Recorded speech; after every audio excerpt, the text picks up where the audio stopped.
સૌરાષ્ટ્રના પાટનગર રાજકોટમાં પાન મસાલા અને ફાકીના બંધાણીઓ શહેરની સુંદરતાને બગાડી રહ્યા છે।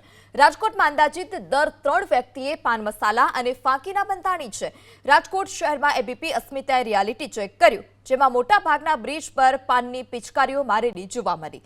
પાન ફાકીના બંધાણીઓ શહેરનું બ્યુટિફિકેશન બગાડી રહ્યા છે। શહેરના કાલાવડ રોડ પર અંડરબ્રિજમાં જ્યાં જો ત્યાં પાન મસાલાની પિચકારીઓ જોવા મળી છે। રાજકોટમાં ઠેર ઠેર ઓવરબ્રિજ અંડરબ્રિજની દિવાલો ન બગડે તે માટે ચિત્ર પણ દોરવામાં આવ્યા, પરંતુ આ ચિત્રો પર પણ હાલ પાન અને ફાકીની પિચકારીઓ જોવા મળે છે। મહાનગરપાલિકા જાહેરમાં જ પાન મસાલા ખાઈ ગંદકી કરતા જે લોકો કરતા હોય છે તેને દંડ પણ ફટકારી રહી છે। તેમ છતાં લોકો કે જે સુધરવાનું નામ નથી લઈ રહ્યા।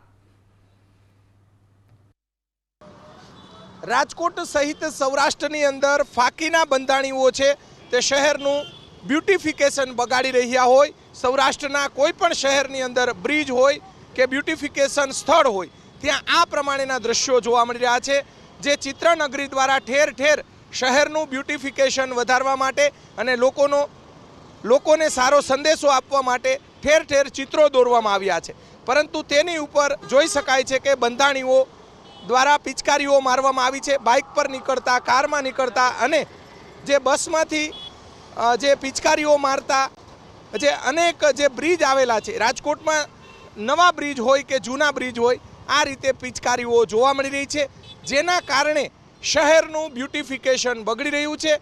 દેશ વિદેશમાંથી આવતા જે પ્રવાસીઓ હોય કે નાગરિકો હોય તેમના પર સીધી શું અસર થાય છે તે સૌથી મોટો સવાલ છે।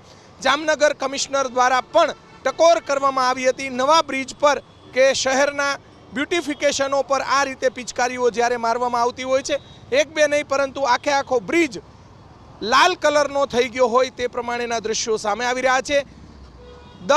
સૌરાષ્ટ્રની અંદર દર 3 વ્યક્તિમાંથી 1 વ્યક્તિ ફાકીનો બંધાણી છે, જેના કારણે આ પ્રમાણેના જે દ્રશ્યો સામે આવતા હોય છે। શહેરના મોટાભાગના બ્રિજ, અત્યારે અમે રાજકોટના કાલાવડ રોડ અંડરબ્રિજ પર આવી પહોંચ્યા છીએ। ત્યાં શું સ્થિતિ છે બ્રિજની, શહેરનું બ્યુટિફિકેશન પર શું સ્થિતિ છે તે સૌથી મોટો સવાલ છે। બંધાણીઓ ભલે ફાકી ખાય, પરંતુ આ રીતે જ્યાં ત્યાં પિચકારીઓ ન મારવી જોઈએ એ દ્રશ્યો આપણે બતાવવાનો પ્રયાસ કરીશું। માત્ર રાજકોટ નહીં, સૌરાષ્ટ્રના મોટાભાગના શહેરોમાં આ પરિસ્થિતિ જોવા મળી રહી છે અને જેના કારણે બ્યુટિફિકેશન બગડી રહ્યું છે।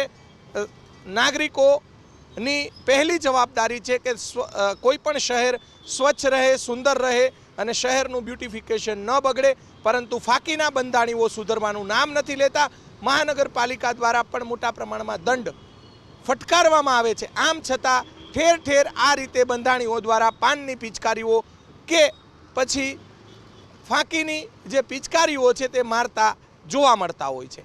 કેમેરામેન શુભ આશિયાની સાથે પરાક્રમસિંહ જાડેજા, એબીપી અસ્મિતા, રાજકોટ।